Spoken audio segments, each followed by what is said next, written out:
जी आज आजमगढ़ आए हैं। देखिए, मैं आज इनके पारिवारिक कार्यक्रम में शामिल होने आया हूँ और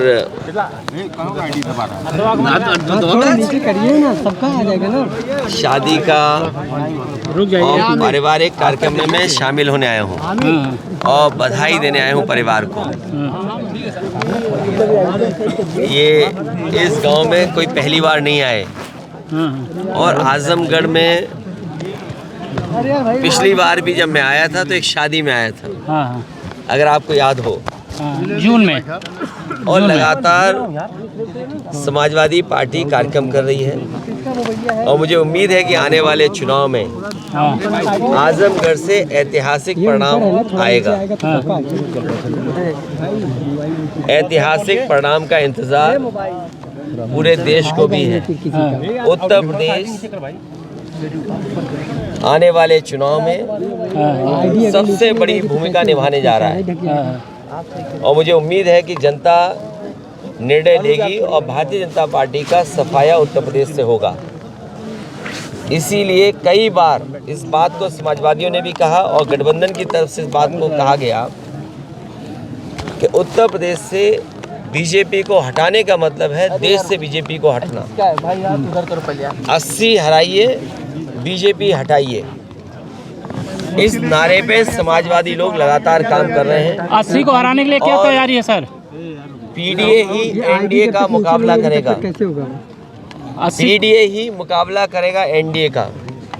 और जो पिछले वादे किए हैं भारतीय जनता पार्टी ने, किसानों की आय दोगुनी होना, नौजवानों को नौकरी और रोजगार मिल जाना, आज कम से कम इनको बताना चाहिए कि इतने लोगों को नौकरी दी है इन्होंने, इतने लोगों को रोजगार मिल गया है। और आप में से बहुत सारे साथी होंगे, बड़ी बड़ी मैगजीन अगर आप देखें, टीवी अखबार देखें, विज्ञापन तो बड़े बड़े हैं और सदन में सरकार ने यह कहा कि 40 लाख करोड़ के एमओयू हुए हैं। अगर 40 लाख करोड़ के एमओयू होंगे तो कम से कम आजमगढ़ में नहीं तो मऊ में नहीं तो जौनपुर नहीं तो बनारस, और बनारस नहीं तो गाजीपुर, बलिया, या कम से कम गोरखपुर में इन्वेस्टमेंट तो आया होगा।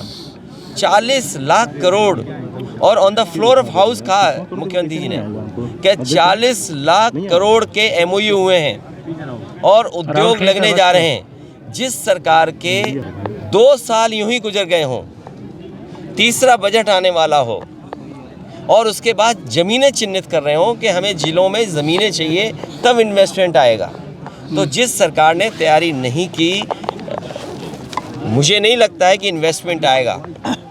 आज बाज़ार में 70% से ज़्यादा कैश फ्लो कर रहा है, पहले से ज़्यादा कैश आज मार्केट में है। जिन लोगों ने ये कहा कि नोटबंदी होने से भ्रष्टाचार खत्म हो जाएगा, आपने, हमने, सब ने तस्वीरें देखी हैं और मैं धन्यवाद देना चाहता हूं तमाम अपने यूट्यूबर्स को, चैनल के लोगों को, जिन्होंने झारखंड में जो पैसा पकड़ा गया उसकी तस्वीरें, उसकी वीडियो दिखाई। तो आखिरकार किसका फेलियर है ये, जो सरकार ने नोटबंदी की हो और उसके बाद 300 करोड़ से ज़्यादा पैसा निकले क्या? इसी तरह उत्तर प्रदेश में याद कीजिए कि इत्र व्यापारी पे निकला था पैसा और आरोप ये सरकार ने लगाया कि ये समाजवादियों का है। मैं तो बड़ी जिम्मेदारी के साथ आपसे कह रहा हूँ कि चुनाव आने वाला है, ये बीजेपी वालों ने जो आरोप लगाए थे, कम से कम उस इत्र व्यापारी से समाजवादियों की मदद तो कराओ। तो आपकी वो पॉलिसी फेल हो गई, किसान का धान नहीं खरीदा गया, घर घर बेरोजगार बैठे, उन्हें कब नौकरी मिलेगी, और फिर जाति जनगणना कब होगी? सामाजिक न्याय बिना जाति जनगणना के संभव नहीं है। कुछ लोग सब कुछ पा रहे हैं। आप बताइए कि वाइस चांसलर के अपॉइंटमेंट में किसको नौकरी मिल रही है? कौन है लोग वाइस चांसलर, कौन अपॉइंट हो रहे हैं? और वाइस चांसलर जिनको अपॉइंट कर रहे हैं वो कौन लोग नौकरी पा रहे हैं? उसका सरकार के पास क्या जवाब है? तो जो आंकड़े बता रहे हैं देश के, वो आंकड़े दूसरे तरह के हैं और हमारे मुख्यमंत्री जी कहते हैं कि $1 ट्रिलियन इकोनॉमी बनाएंगे। अंग्रेजी में तो इसलिए बोलते हैं कि आपको समझ में नहीं आए। जैसे उन्होंने कहा ज़ीरो टॉलरेंस कानून व्यवस्था में, इसी गांव के आसपास, इसी विधानसभा के आसपास दूसरी विधानसभा में बताओ एक राजभर की बेटी के साथ क्या हुआ? क्या ज़ीरो टॉलरेंस इनका ज़ीरो हो गया कि नहीं हो गया? और केवल एक घटना नहीं, आप पूरे उत्तर प्रदेश में देख लीजिए कितनी घटनाएं हो रही हैं। और जब NCRB का आंकड़ा आता है तो उसमें सबसे ज़्यादा बेटियां, माताएं, बहनों पर कहीं अन्याय हो रहा है तो उत्तर प्रदेश में हो रहा है। और फिर आप ये क्यों भूल जाते हो? अभी शहीद हुए हैं लोग, हमारे फौजी शहीद हुए, और जब शहीदों का शरीर आया, पार्थिव शरीर आया, तो अधिकारियों के निर्देश ये थे कि उस कॉफिन को खोला नहीं जाएगा क्योंकि उसके अंदर कुछ था ही नहीं। और फिर हमारे आपके रक्षा मंत्री कहाँ गए? उन परिवारों के बीच में बैठने गए जिन परिवारों के सदस्यों की जान ले ली। क्या अधिकारियों पे उंगली नहीं खड़ी हुई? प्रश्न नहीं खड़े हुए? जब से इनकी सरकार आई है, सरकार हमें आंकड़े दिखाए, जनता को बताए कि कितने लोगों की जान गई है, शहीद कितने हो गए। वो आंकड़े कहाँ हैं? हर महीने कहीं ना कहीं हमें खबरें मिलती हैं, सुनने को मिलता है कि इसकी जान चली गई। और आज अधिकारियों के ऊपर प्रश्न लग गया है कि जिन लोगों की जान गई है वो कौन लोग हैं? निर्दोष थे। और फिर NCRB का आंकड़ा पलट गया। आप जब से इनकी सरकार आई है 1 लाख किसान आत्महत्या कर चुका है। इन तमाम मुद्दों पर 1 लाख किसान आत्महत्या कर चुका है। तो ये तमाम वो सवाल हैं जो समाजवादी पार्टी लगातार जनता के बीच में ले जा रही है। हम अपने कार्यकर्ताओं के माध्यम से जनता तक पहुंचा रहे हैं। संगठन की बैठक करके आने वाले समय में जो चुनौतियां हैं उनको बता रहे हैं। भारतीय जनता पार्टी आएगी तो आपको वोट डालने का अधिकार भी छिन जाएगा। पत्रकार साथियों, सच बोलना, सच चलाना भी आपके लिए मुश्किल हो जाएगा। अगर आपने सच दिखाया तो आप पे मुकदमा हो जाएगा। सीट शेयरिंग पे इंडिया गठबंधन की अगली बैठक कब होगी? बहुत जल्दी। सीट शेयरिंग कोई बड़ा सवाल नहीं है। बड़ा सवाल ये है कि गठबंधन भारतीय जनता पार्टी को हराएगा। देखिए, मैं आपको ये कहता हूँ, स्पॉन्सर मत करिए अपनी न्यूज़। मैंने कहा कि 96% चैनल के हमारे पत्रकार साथी और मालिक एक दिशा में भागते हैं, इसलिए दिशा मत बदलो। सवाल यह है कि क्या घर घर बेरोजगारों को नौकरी मिली कि नहीं मिली? क्या पीड़ित लोगों को न्याय मिल रहा है कि नहीं मिल रहा है? सर, जिस गांव में ईवीएम को लेकर के आपका क्या सोचना सर? जिस तरह किशोर गौरव ने कहा है कि अपना पाप भूल जाएंगे। मैं कोई वो नहीं है, ये मैं जानता हूँ। आप क्यों चला रहे हो? मुझे अपने चैनल का नाम बता दो सर। ईवीएम चैनल का नाम बताएं, ये नाम बता दें साथी। ईवीएम पे सर आपका क्या कहना है? देखिए, आपको बजट कितना मिलता है, बजट के हिसाब से आप बोलते हो। आपको थोड़ी शर्म आनी चाहिए।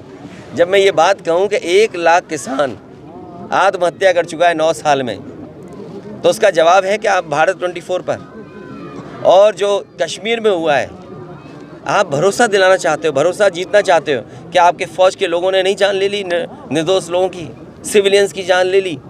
उसके लिए क्या रक्षा मंत्री को जाकर उनके परिवार से नहीं मिलना पड़ा? तो फेलियर आपका है। नोटबंदी आपका फेलियर, फार्मर्स की आय दोगुनी आपका फेलियर, अनएम्प्लॉयमेंट हाईएस्ट, आपका कैश सर्कुलेशन सबसे ज़्यादा। आप क्या दिखाना चाहते हो? और 80 करोड़ लोगों को आपको राशन देना पड़ रहा है। सर, जनता इन फेलियर को क्यों नहीं समझ पा रही है? ये समझेगी क्योंकि हमारे साथी कुछ और समझाना चाहते हैं। सर, 24 के चुनाव को लेकर आजमगढ़ और सर बताएं सर, जनता क्यों नहीं समझ रही? जनता समझेगी और बहुत करीब पहुंच करके समाजवादी पीछे रह गई, वरना समाजवादियों को तो जनता ने समर्थन दे दिया था। आजमगढ़ लोकसभा सर, ईवीएम को लेकर सर आपका क्या स्टैंड है? देखिए, ईवीएम पर देखिए, इधर आपने देखा होगा हर गांव में लगा दे टीवी या LED वैन चल रही है। हमारे प्रधान दुखी हैं कि उनकी जेब से पैसा लिया जा रहा है। हमारे जनप्रतिनिधि परेशान है कि उनकी जानकारी में नहीं है। चुन गई पार्टी दूसरी, वोट मांगा जा रहा दूसरे का। दुनिया में अगर विकसित भारत बनाना चाहते हैं आप, तो विकसित देशों की आपको कुछ तो चीज़ें अपनानी पड़ेंगी। अगर विकसित देश अमेरिका है, विकसित देश जापान है, विकसित देश जर्मनी है और विकसित देश अगर इंग्लैंड मानता है अपने आप को, और दुनिया में बहुत सारे देश हैं, आप अपने देश को विकसित बनाना चाहते हैं तो सबसे पहले अपने लोकतंत्र पे लोगों का भरोसा जगाइए। और जो विकसित देश कर रहे हैं, जर्मनी के सबसे बड़े कोर्ट ने ये कहा कि अगर ईवीएम से वोट पड़ेगा तो वो अनकॉन्स्टिट्यूशनल होगा। क्या हम उस दिशा में काम करने जा रहे हैं?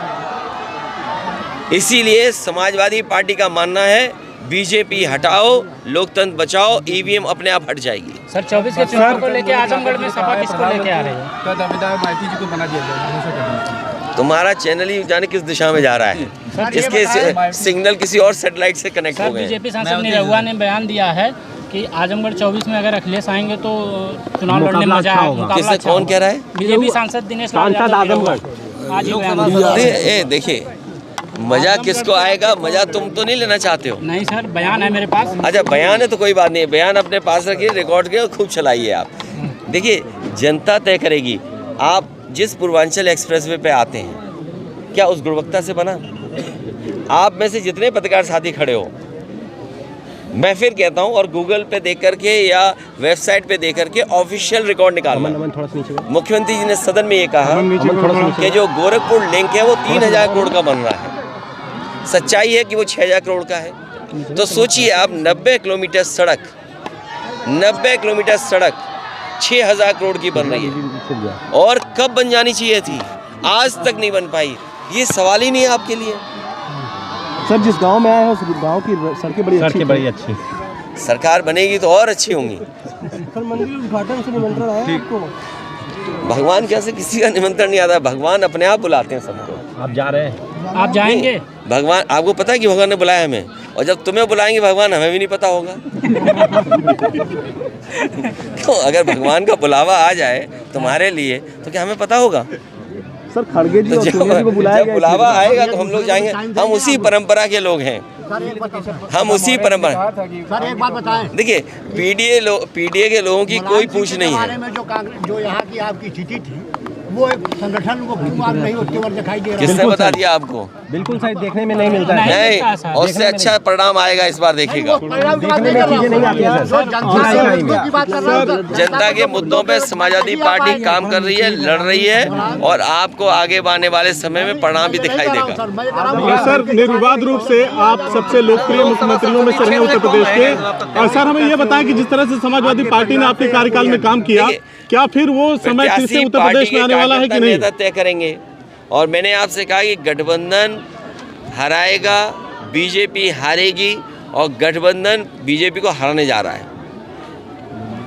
Thank you sir. चलिए बहुत